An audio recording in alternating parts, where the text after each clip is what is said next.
Miss Wallace teaches chemistry. Hello everyone, in today's video I am going to be doing a part 2 of electrochemistry.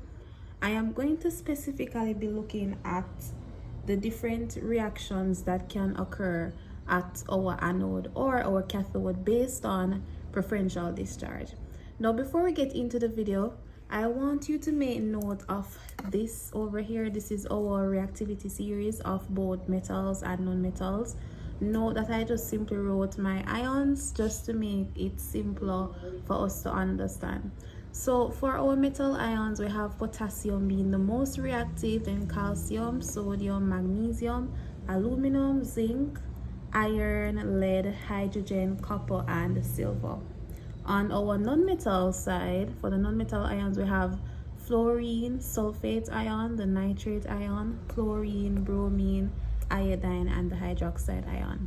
Now the rule is, the higher you are in the reactivity series, the most reactive you are or the most stable you are. So the higher you are, the most reactive you are. But the lower you are, the most likely you are to be discharged at the electrode, at whatever electrode it may be. And so you would have to write the half equation for the one that is most likely to be discharged. So for example, if we discharge silver, we have to write our half equation for that one. And remember that at the end of the electrolysis process, usually we form a neutral atom, so it would go off to form the neutral atom, right? Now let us look at the factors affecting the preferential discharge of anions. The first factor is the type of anode. So for instance, if you use an inert electrode or an active electrode, remember that inert electrodes, they do not participate in the electrolysis process at all. Only electricity is conducted through them, but they don't have any form of electrochemical reactions occurring. They don't lose ions, they don't gain ions, they only conduct electricity. But for your active electrodes, they do in fact play some part, right? They can have their own ionization reactions happening. For example, if it were a copper electrode, right? Copper electrode, copper is an example of an active electrode. We have copper, some other metals, right? So if we were to have this as our anode, it would undergo ionization. It would say it would be copper solid becoming copper ions, and after some time we're going to see that this electrode would shrink, right? So that's what I'm saying, it undergoes some form of chemical reaction. All right, remember, for inert electrodes, no form of chemical reaction, they only conduct electricity. For active electrodes, they do have a chemical reaction, so they would be preferentially discharged at the anode. So you would have to write the half equation for your electrode. And this is the first factor you consider. Always ask yourself, is it an active electrode or is it an inert electrode? If it's an active electrode, you select that one to write your half equation for. Okay, now if it's not an active electrode, right, if it's an inert electrode, then you have to the second thing you consider is if it's a concentrated electrolyte. And by this I mean that, for example, they say, all right, this is concentrated copper sulfate. It's suggesting that you have a lot of sulfate anions. Remember, we're looking at anions, so it's suggesting that you have a lot of sulfate anions present, right, to conduct the electricity. So you're gonna have a good amount of flow of electricity happening. Our sulfate would be preferentially discharged, right? So if it's a concentrated electrolyte, that electrolyte would be preferentially discharged. However, if it's not a concentrated electrolyte, so they might say, all right, it's dilute, or they don't give you the specifications of its concentration, then the next factor you consider is its position in the electrochemical series, which is its position over this side, right? So the lower it is, the more likely it is to be discharged. The lower it is in the series, the more likely it is to be discharged. So for example, if we had a copper sulfate CuSO4 dissolved in water, these would be our two anions, right? Hydroxide is lower in the electrochemical series, Therefore, our hydroxide would be preferentially discharged, and we would have to write the half equation for our hydroxide. Now, before we continue, I need you to make a note of this equation here. So for hydroxide, it's going to be OH minus AQ to give 2H2 liquid plus oxygen gas plus 4E. I don't have any space right now, but make a note of this equation. It's going to be important. Notice that it's the lowest in the electrochemical series, right? So we're going to see it coming back. And this is also not balanced. I need to put a 4 right here. So make a note of this equation. The first example we have here, example 1, dilute sulfuric acid with carbon electrode. Ions, it's an aqueous solution of dilute sulfuric acid. The ions are going to be H plus OH coming from water, OH minus, this is coming from water. And from the sulfuric acid, H2SO4 is going to be H plus SO4 2 minus. Those are our ions. Note that these will go to the anode and hydrogen cathode. Right? Now remember, the first thing you consider for preferential discharge is a type of anode. Right? And in this case, the type of anode, it's a carbon. Carbon is an inert electrode. Please to watch my previous video so that you will know active versus inert electrodes. Right? So carbon is an inert electrode. Since it's an inert electrode, we can rule out that we don't have to write the half equation for that. Carbon electrode will not be discharged at our anode. The next thing that we have to consider is the concentration of the electrolyte. In this case, the electrolyte, notice they say that for the electrolyte, it's dilute. We don't have that many sulfate ions. We don't have that many sulfate ions present. So therefore, this would not be preferentially discharged. The next thing to consider is the position in the electrochemical series. Hydroxide is lower in the series than sulfate. Hence, the hydroxide is going to be preferentially discharged. So the half equation I would write is going to be space plus 4E. What we would see here, notice this is a gas. Oxygen is the gas being produced. So we would actually see some oxygen bubbles coming off. And the bubbles, and if we wanted to really test to see what's coming off, we could actually use a glowing splint, right? And if oxygen is present, you know that it would relight the glowing splint. Okay, for the second one, cathodes. Cathodes is just one rule applies for preferential discharge, and it's the position in the electrochemical series. In this case, looking at the cathode, we have it's the same cation, so we're just going to write our half equation for the H plus. So it is going to be H plus to give H2 gas. Remember that at the end of any electrolysis process, you're forming the neutral atom. So it goes from the positive charge to the neutral charge. And the neutral charge hydrogen oftentimes is H2 gas. That's how hydrogen is. It's a diatomic molecule, so it would be H2 gas. All right, now we need to put our electrons. In this case, for the electrons, we have positive to, so this would have been 1 plus to 0. That means we have 1 electron involved, right? So it would be 1E right there, 1 electron. Now for the oxidation number, we have a plus going to 0, so we're going down. It's becoming less. That means that we're undergoing reduction. Reduction is the gain of electrons, so we just simply put a plus E here. Now we need to balance. We have 1 hydrogen on this side, 2 hydrogens on this side. We of course have to balance it, right? Now note before I even balance, what this is saying is that every hydrogen ion present, that hydrogen ion gains 1 electron to become its neutral atom, right? Or its neutral molecule. Now for balancing, we have 2 here and 1 here, so we'll put a 2 here. right? And if we have 2 hydrogen ions present, 2 hydrogen ions will give off 2 electrons. 2 hydrogen ions will give off 2 electrons. So this would be our correctly balanced half equation. Note that for the observation, we're going to be seeing hydrogen gas, right? And if we were to place a splint over this electrode, over our cathode, we would actually hear a popping sound, a loud popping sound.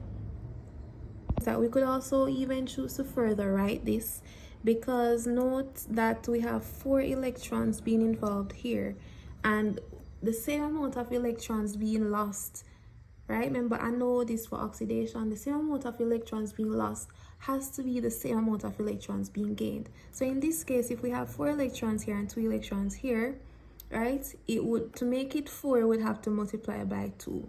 And whatever we do to one part of the equation, we have to do to the others, right? So it's going to be this times 2, this times 2, and this times 2.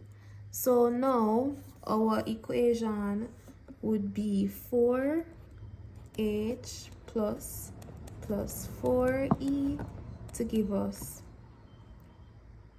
2H2 gas. Just to note that it is okay to leave it as is, as this for the cathode, because this is actually, in fact, this is a standard half equation. You can write this as is here. All right, so the reason why I wrote this equation here was so that we could see the amount of gaseous molecules produced for the amount of electrons involved. So for instance, in this case, we involve 4 electrons for both, right? So for every 4 electrons involved, we are producing 1 molecule of oxygen gas. We're not seeing the one, but the one is there. We're producing 1 molecule of oxygen gas and 2 hydrogen gas molecules, or 2 mole of hydrogen gas. So in other words, since this is not even 4, we could have just simply multiplied this by 2, this by 2, and we see that we are in fact producing 2 molecules of hydrogen gas. Now let us look at another question. The second question says, dilute NaCl in aqueous solution and with platinum electrodes. Right, so the first one we're writing, before I even go into my preferential discharge, note that I wrote ions here, so we're going to write out all the ions involved. In this case, it's NaCl, it's in an aqueous solution, so it's going to be Na plus Cl minus. I'm trying to group my anions and my cations separately, and it's dissolving, it's in an aqueous solution, assuming it's water, so it's going to be H plus. And guys, whenever you see something about aqueous or something about solution, we're assuming it's water, right? And that goes for you as well. So it's going to be H plus and OH minus. Remember that water splits into these ions, right? So Na and the H plus would go to our cathode, and Cl minus and OH minus would go to the anode. Right, now we have to do our preferential discharge. We have to look at the rules or the factors affecting preferential discharge at the anode. For the anode, the first thing we have to consider would be the type of electrode. In this case, the type of electrode is platinum electrode, and platinum electrode is an inert electrode, so it would not be preferentially discharged at the anode. Next thing to consider is the concentration. Note that it said dilute NaCl. It said dilute NaCl, right? That means we don't have that much anions present, right? So it would not be preferentially discharged at the anode. So the third thing, position in the electrochemical series. The ion lower in the electrochemical series would be preferentially discharged. We have Cl minus and OH minus. OH is lower in the electrochemical series, so we're going to write the half equation for OH. It is going to be 4OH minus AQ, remember your state symbols, to give 2H2O liquid plus O2 gas plus 4E. I keep on not having enough space. Plus 4E. That would be our half equation there. Alright, try your best to remember this equation. Try your best to memorize this equation.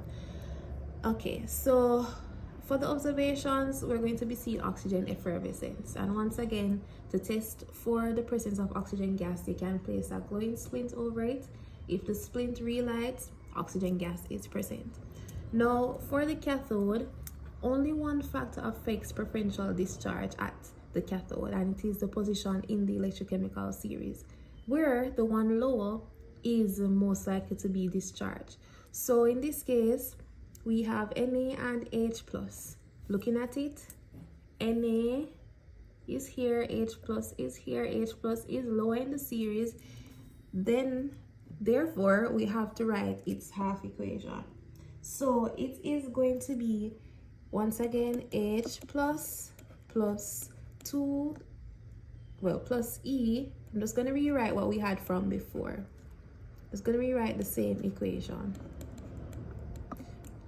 Right, and we could have also gone further to write to make it balanced, where we have the same amount of electrons. Remember, to do that, you would just simply multiply everything by 2, multiply the coefficients by 2, and you would get the other equation.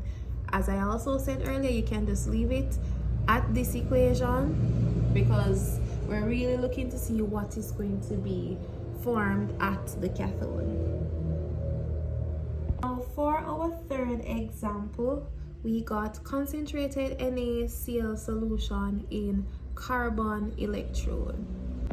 Now we're going to write out our ions again. It's going to be Na plus, Cl minus, and H plus and OH minus. It's in a solution that contains water. That's why I wrote my hydrogen and hydroxide ions, which are a part of water. Alright, so now we're going to do our preferential discharge at the anode, which would be these ions here. We have to consider two ions, chlorine ions and the hydroxide ions. Now the first factor would be the type of electrode present. So in this case, we have carbon electrode present. It's a carbon electrode. Carbon electrode is inert. It's an inert electrode, so therefore it would not be preferentially discharged. The second thing we have to consider is the concentration of our anion, specifically the electrolyte. So it says concentrated NaCl. This is suggesting that we have a high concentration of Cl, Cl minus ions, right? So therefore this would be preferentially discharged at the anode. Our half equation is going to be to give Cl neutral.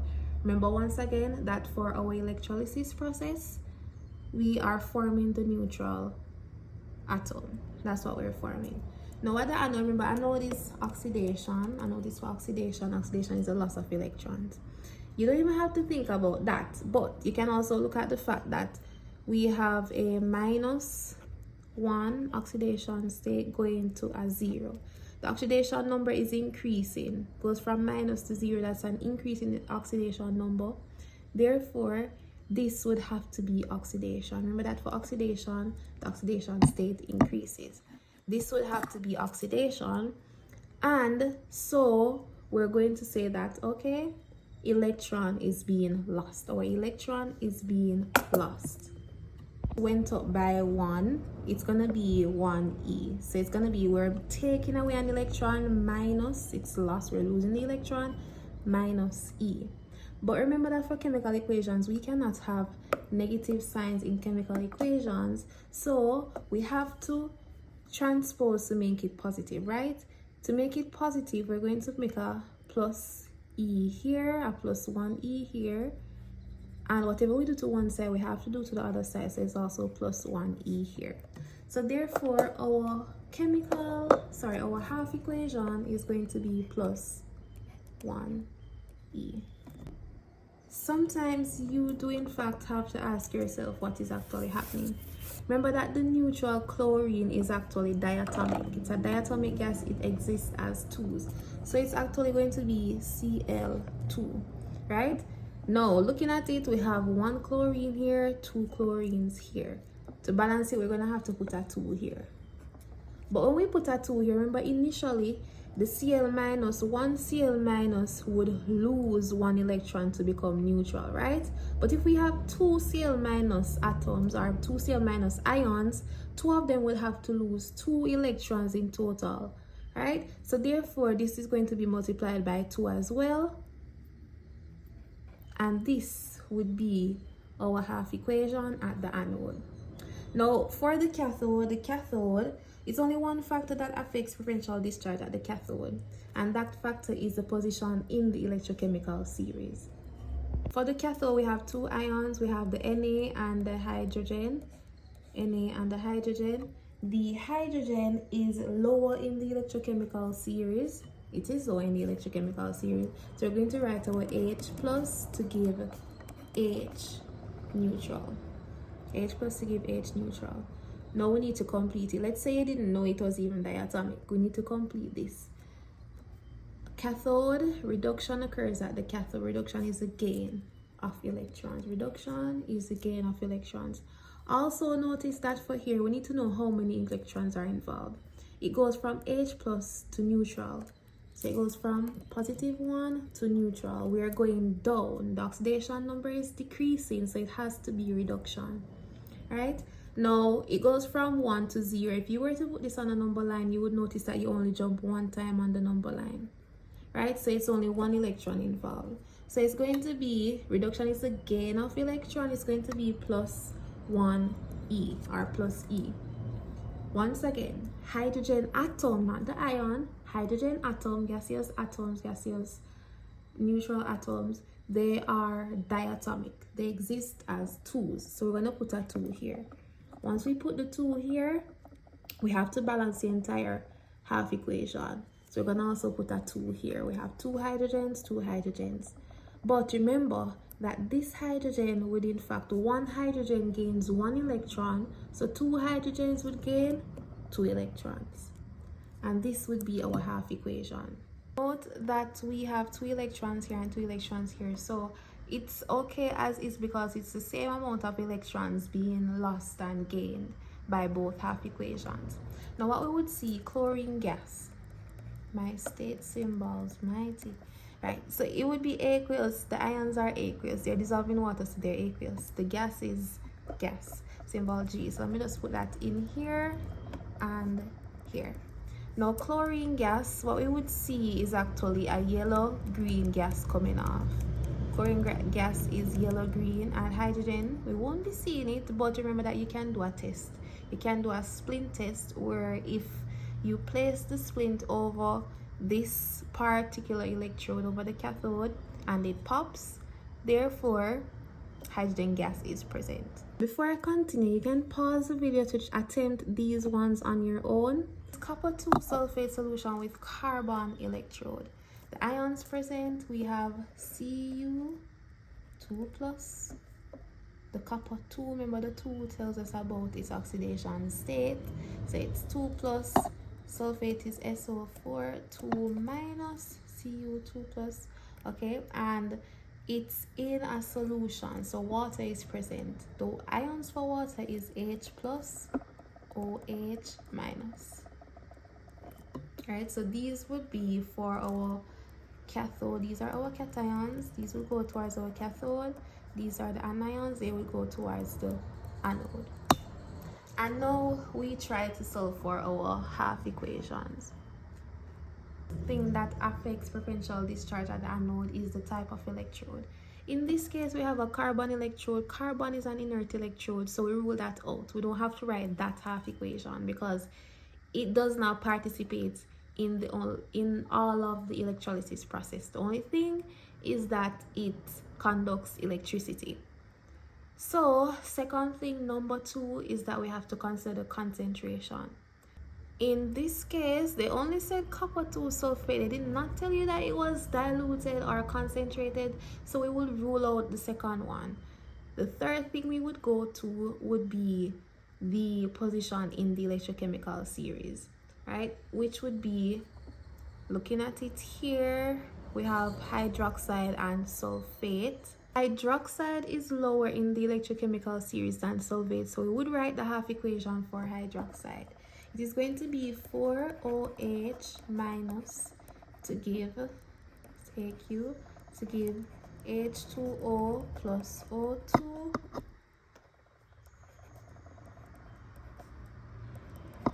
plus 4E. Finally enough space, but the hand is, it's lean. All right, so that would be the half equation at the anode. Once again, we would see effervescence, we would see bubbles coming off the anode, and you could also test for this gas as well. For the cathode, no, cathode is only one factor affecting preferential discharge at the cathode, being the position in the electrochemical series. Copper is in fact lower in the electrochemical series than hydrogen, so we're going to write the half equation for copper. It's going to be Cu2 plus to give Cu, can you make a guess? Cu neutral, right? And this would be our solid, this would be AQ. Now for this one, we know that reduction occurs at our cathode, yes, so we're going to involve the gaining of electrons, but how many electrons are involved? Notice that the oxidation state goes from 2 plus to 0. If this were a number line, right, we're decreasing, we're going down, that's reduction, but we're going down by 2. So there would be a 1 here and a 2 here, a 0 there. We're going down by 2, so it's 2 electrons involved. We have 2 electrons involved, right? Reduction is the gain of electrons. Reduction, we're gaining electrons, so it's going to be plus 2E. And if we wanted to further write this down to make it even a bit more balanced, you could multiply everything by 2. So the coefficients by 2 times 2 times 2 times 2. There's a 1 there, but you're not seeing the 1, right? To further write this half equation, right? But this is correct as is here. Now, note for copper solid, the copper solid that we would in fact see would be a reddish pinkish solid forming on the carbon electrode. Remember that it's a carbon electrode involved, so you would actually see a reddish pinkish solid, red pink solid forming on the electrode. Now for the final question, we have copper 2 sulfate solution with active copper electrode. This one is a very common question that you will see. So for the ions, once again we have Cu2 plus ions and SO4 minus from the copper sulfate. It's in a solution, remember that's water. This is already in water, so it's going to be H plus and OH minus. Right, now for the anode, first factor is the type of electrode present, right? In this case, we're looking at the anode. So in this case, they say that we have copper anode present. Now copper electrode, copper is actually an active electrode, so this would be the preferential discharge, or this would be the half equation that we're going to write for the anode, right? Now it's going to be, it's a copper electrode. The electrode originally, if you think about it, was it an ion or was it something that you were able to see? Now if your answer was that it was something that you're able to see, let us look at it, then you would be correct. So this is our copper anode, and this is our carbon cathode. Right, for the copper anode, it's a solid, it's something that you put into the beaker, into the reaction flask, right? So it's something that you see, it's a solid. So it would actually be, we're starting with Cu solid, and it would become ionized, right? So if an active electrode is present, the electrode is going to be ionized. So it's going to go from Cu solid to Cu2 plus. That's how it is going to be, right? So all the solid copper is going to come off into the solution and become ionized, and when it's ionized, it's actually aqueous. So all those ions are going to be floating around, right? So it goes from copper solid to, now we have some copper Cu2 plus present in the solution, right? I need to completely write my half equation. It's going from 0. This is neutral. It's going from neutral, so that's a 0 oxidation state, to 2 plus. That is 2 electrons involved. We're going up by 2, so that's 2 electrons involved. We're increasing the oxidation number, so that has to be oxidation. All right, and oxidation is the loss of electrons. We're taking away 2 electrons, but remember that we cannot have a minus sign, so it will be minus 2e. We cannot have a minus sign in our equations, so to get rid of this, it's going to be plus 2e and plus 2e. So therefore our half equation for the anode is just simply going to be 2e here. Now for the observation, it's going to be that the copper electrode size is going to decrease. That's going to be the observation. It's going to go from for example, it's rectangular.